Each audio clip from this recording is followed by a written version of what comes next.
Hi and welcome to Lois and Morgana Davidson Art. It's Morgana here today, and in this video I'll be sharing with you this beautiful sunset painting done in watercolour. I'm painting on a small watercolour block today from the company Arsh. It's sized 7 inches by 10 inches or 18 centimetres by 26 centimetres. The colours I'll be using today are now on screen. I'll pop a full list of everything that I'm using in the description below the video as well. To begin with, I'm wetting my paper all over with clean water using a large flat 2-inch wash brush. You can see that the only detailing on this paper is a line drawn very lightly in pencil about 2/3 of the way down. This is just my horizon line marking the sky and the water. So the first paint I'm putting onto paper today is some raw sienna. This is going to give our sunset a lovely glow. And on top of that, I'm beginning to layer in a little bit of alizarin crimson. You'll see that I've used my brush to draw out a small circle here. I'm leaving this as plain white paper, and this is just going to be our little sun popped up in that top third.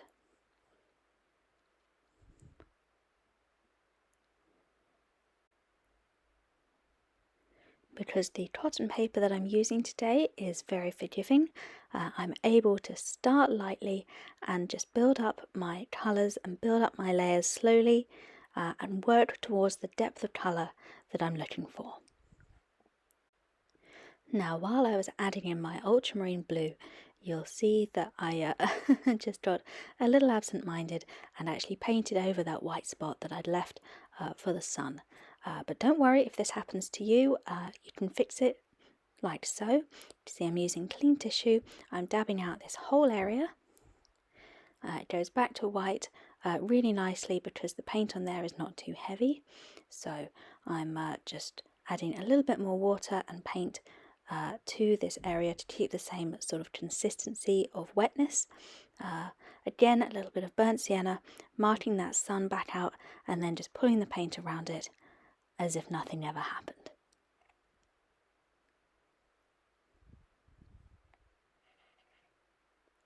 And if you decide that even that's not quite enough and you want it even brighter and even whiter, you can use a little bit of tissue and just dab out basically a finger mark, and that will give you again that lovely crisp white sun.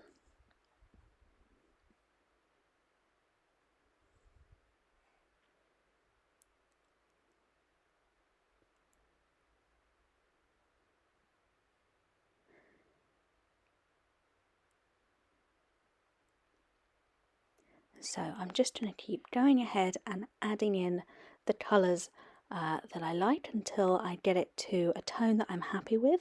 The ultramarine blue mixes really beautifully, I think, with the alizarin crimson hue, and gives this lovely sort of rich purple dusty tone, which I really love for these sorts of cool sunsets.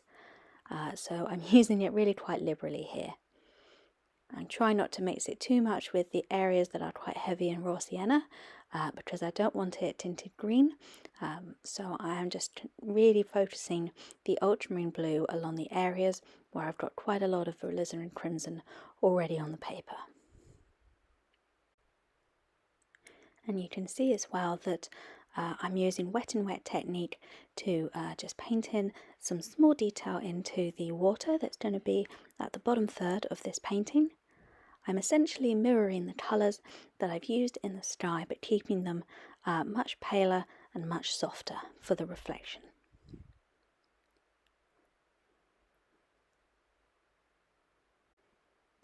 And this is really one of the fun parts about working wet and wet with watercolour, is that you can just go in and do these lovely sort of soft coloured strokes with the brush and get this lovely soft diffused edge, and the colours all marrying and mingling together really happily on the paper.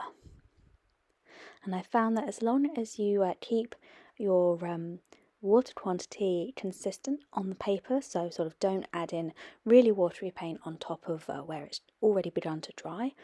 Then you'll avoid getting things like blooms and cauliflowers, stuff like that that can make marks as it dries.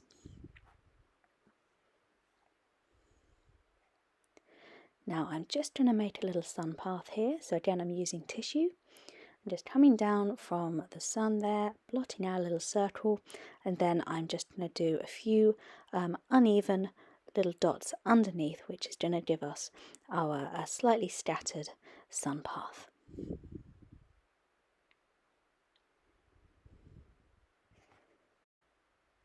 So while the sky is still nice and wet, I'm going to add in some clouds, and I'm painting these wet and wet, and I'm using a blend of colours including some opaque white gouache, or you can use an opaque white watercolour paint for this. Something like zinc white would probably work really well. And I've mixed this with a little ultramarine and a little alizarin crimson to get these lovely sort of soft, semi-opaque purple clouds. You can see I'm just painting them on really loosely here, holding the brush at the end to get this sort of gentle horizontal sweeping motion, and just sweeping the tip of the brush really lightly across the wet paper. And you see these clouds are going in really softly. We're getting these lovely diffused edges. It's a slightly awkward technique, but it's my favourite technique to use to paint clouds. The only real difficulty here is not getting carried away. It's very easy to be quite heavy-handed with these sorts of clouds, and too many just blots out that beautiful sunset that you've worked so hard to create. But I couldn't resist studying a small cloud halfway across that sun there, just to really sort of bring that sky together. And now I'm just re-emphasising that sun path as the diffusion has sort of softened that down a little bit, but I'm really happy with how that looks now. And now just before I leave the painting to dry, I'm going to add a little bit of horizon in.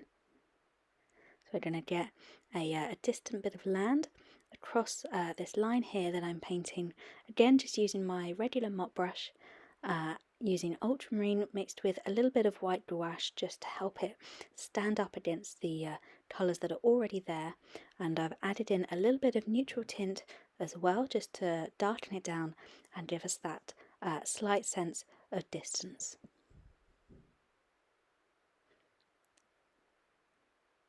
And this is just going to really help to emphasise that horizon once the painting is dry.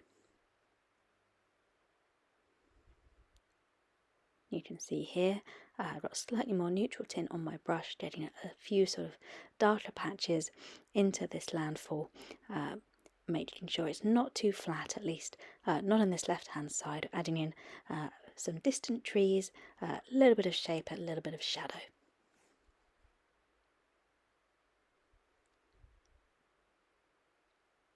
Now I can always go over and make some adjustments to this once it's dry, but I always feel like it's quite important to get something like this in before it all dries, so a little bit of wet and wet, just because you can see along the underside of that line we're getting that lovely diffusion into the water there, and that's going to serve as our reflection. We don't even need to paint any extra reflections in, it's ready-made for us.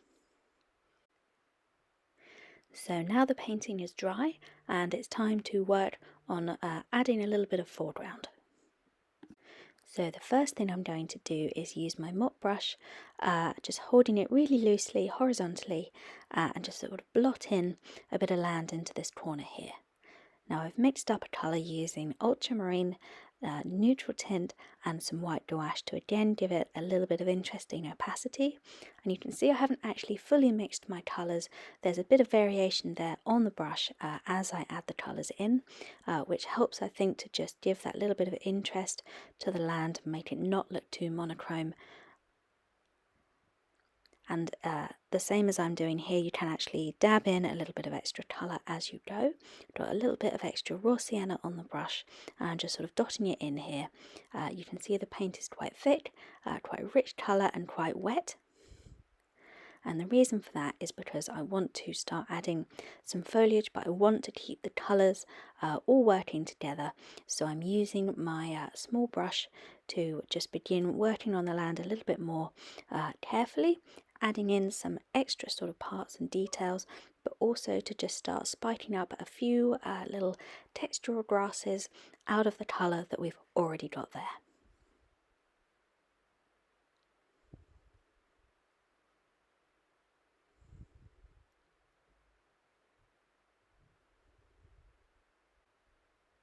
I'm also trying to make sure that I don't fill in too many of these little gaps here that I've left where you can see the colour of the water peeping through. This is just going to be some extra little puddles of water with the light glinting off it that's just going to give our land that extra little bit of interest and a little bit of texture. Now I'm just going to build up a little bit more colour, so I'm adding in some neutral tint mixed with plenty of water in the same way that I did before for the land, so holding my brush sideways and just dabbing it on quite loosely. This is in preparation for adding a little bit of extra white gouache, just plain white, not mixed with anything, and I'm just dotting it in lightly here where I've got the neutral tint and plenty of water already on the paper, because when it sort of blooms out, I really like the patterns that the white makes when it sort of bleeds into the rest of the colours. So I'm just going to give it a little bit of encouragement here with a clean brush once again. And now again, just using the point of my smaller brush to begin spiking up that white gouache into the foliage that's already been created, and just really get those colours working together.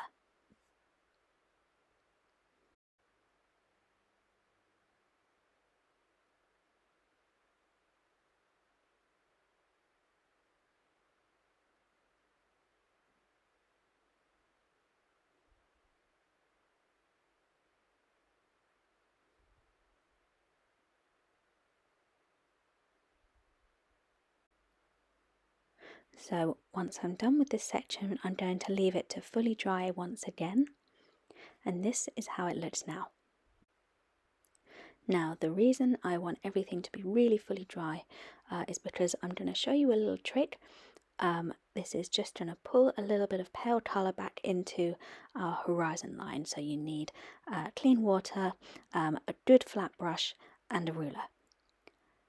So I'm using my ruler and I'm carefully positioning it basically where my horizon line is, or rather where it should be. I want a little pale line of colour which is just going to differentiate the sky from the water, which I did lose whilst I was putting in my wash, but wasn't too worried about that because there is a way to do it. So you want a damp flat brush, ideally with quite sort of stiff bristles, and then you just really carefully and cleanly pull the brush along the edge of your ruler. So I'm going quite slowly here. I'm just trying to be really careful and just keep that line fairly clean. And when you're done, you want to lift the ruler away upwards. Don't drag it down the page, because then you can drag the paint, because essentially what we're doing is lifting here in the same way that you would with water in a tissue, perhaps if you had made a mistake. And I'm just going back along this line for emphasis. I did end up doing this line a little too thick, but there we go. We lift the ruler upwards and then we quickly wipe away with a tissue any excess water, and there is our line. I'm going to thin it down in just a minute, but I'm also going to show you that you can use it in a slightly more subtle manner. And I'm just going to use a little swipe here just to get some glints of light on the surface of the water. You can see it's exactly the same technique. You just position the ruler, make sure your brush is clean, and you don't want it really, really wet for this. You want your brush to just be damp. So you get a clean swipe, and then again brush with a tissue. I'm going to do a couple more off camera just because the way that my filming equipment is set up makes it a little bit awkward with a ruler to do this. So you can see I've added a few more lines into the water there using exactly the same technique. And now I'm just coming in with a slightly smaller flat brush. This just gives me a little bit more control. And all I'm going to do is just carefully dab it along the top of the line that I've created, just to thin it down a little bit. And it's as simple as that. You just go carefully and slowly with a flat brush just along that edge, and you can leave this pale line as thick or as thin as you like. I've done a little bit off camera because it is a slightly painstaking process because I'm quite slow at this sort of thing. I'm not very good at straight lines, so it does take me a little while, but it's actually quite meditative to do this sort of thing if you don't have to rush or if you have any pressure on you. It's nice to just work your way along that line and just make sure it's really nice and straight, and it's the thickness that you're after as well.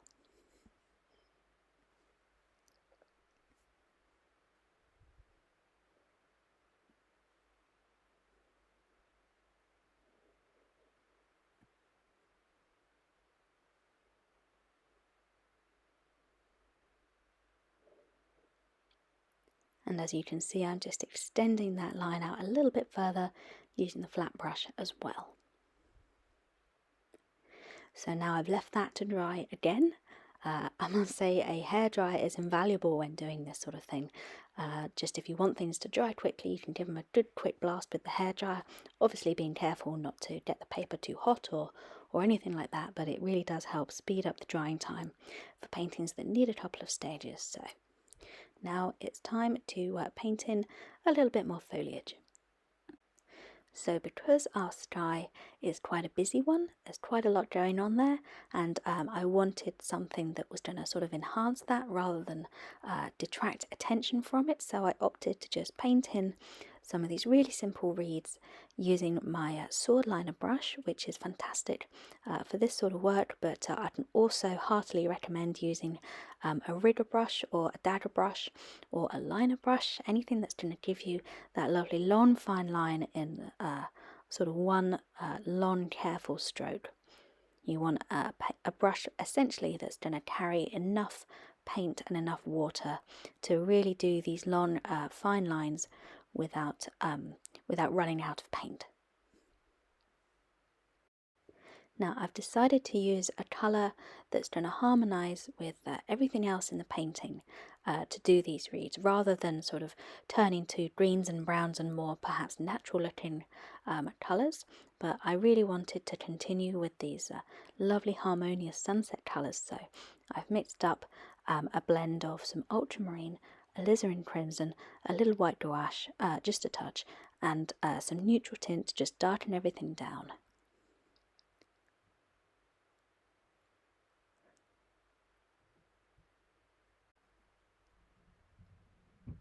So now my task is just to keep on painting these beautiful reeds.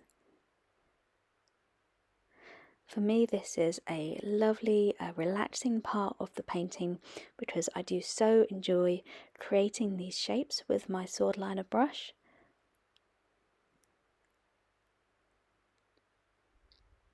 And I think this is quite a peaceful painting of sorts, and just imagine the slight sound of the wind among these reeds and among these grasses, and just imagine staring out over that beautiful lake and watching the sun set. Wouldn't that just be a really wonderful way to spend an evening? Of course, spending the evening painting is is a wonderful way as well. A close second, perhaps.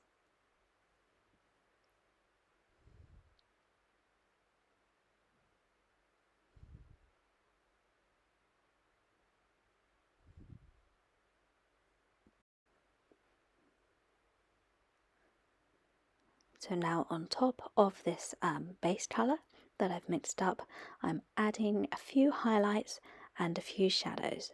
So I'm using again some white gouache for some highlights to just bring out a little paler side of some of the leaves, and I'm using neutral tint to add a little bit of shadow and a little bit of shading here and there just along some of the underside, just to give a little bit of extra dimension and a little bit more of a sense of realism to these beautiful plants.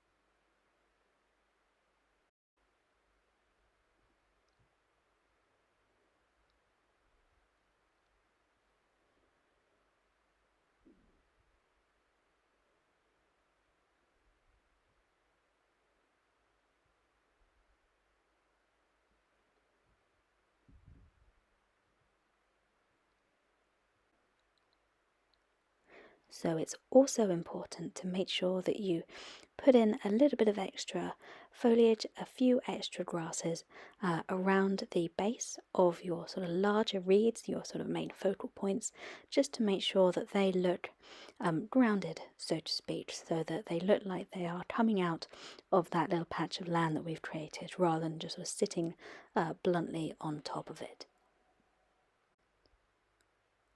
So I'm going to go ahead and continue adding some more reeds down here on this right hand side of the bank, but I'm going to hop the camera forwards just a little bit so you don't have to watch me painting reeds for the next 20 minutes. So here we are. I'm really happy with the foreground, really happy with the plant life, really happy with everything at the moment. So a finishing touch, I'm just going to add some birds flying high against that lovely sunset. So again, I'm just using my sword liner brush just because it has this lovely fine point that enables me to get these flying birds in really deftly.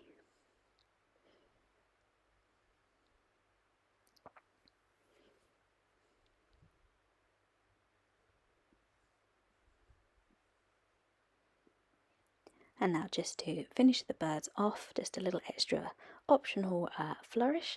Again, with the white gouache, I still had some left on my palette, so I thought I would give these birds a little highlight and just adding some extra white onto those wings.